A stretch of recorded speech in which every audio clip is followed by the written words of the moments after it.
Well, top US diplomats are in the Middle East trying to secure a pause in fighting before the US elections. Israel's considering a US-led proposal to stop the conflict in Lebanon and keep Hezbollah fighters away from the border. Now, this comes, as we mentioned, Axios reporting Iran could be preparing to attack Israel from Iraqi territory in the coming days.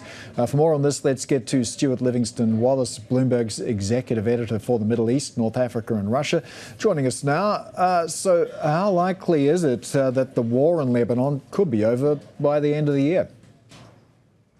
Good morning, Paul. I think it's at this stage very hard to say, and there are lots of details coming about exactly what's on the table. So how many days of ceasefire in return for how many prisoners, in return for how many hostages, because it's all bound up, remember, with the Gaza conflict as well.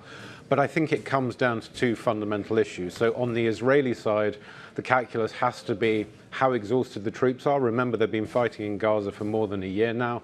They went into Lebanon more recently, but that, again, has been rather hard going.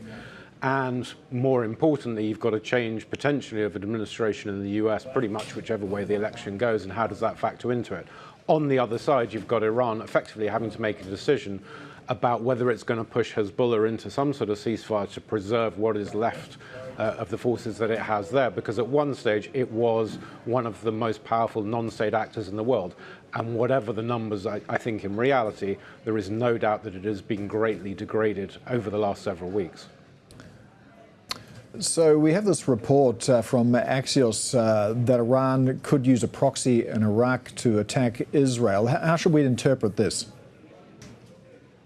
I think there is no great surprise that the proxies both in Iraq and Syria and Lebanon and Gaza and Yemen have all been firing at Israel one way or another sporadically over the last year to varying degrees of intensity. So what would matter here is the scale of that attack if it comes. And if it is very large, then Israel may feel obliged to respond. And what would be interesting about that is, does it respond on the militias in Iraq directly, or does it go after Iran again? And I think that is fundamentally what the markets are waiting to see. Well, let's talk about oil prices. They've been whipsawed this week. What is this telling us about market expectations? So, I think going into the Israeli and Iranian tit-for-tat that you've seen over the last several weeks, the market had built in quite bullish expectations of what would happen to prices.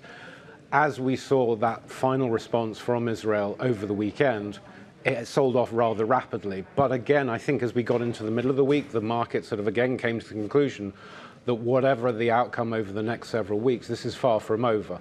And none of those fundamental issues that have been driving the geopolitics of the Middle East are going to be resolved anytime soon. So you should anticipate more volatile prices going forward.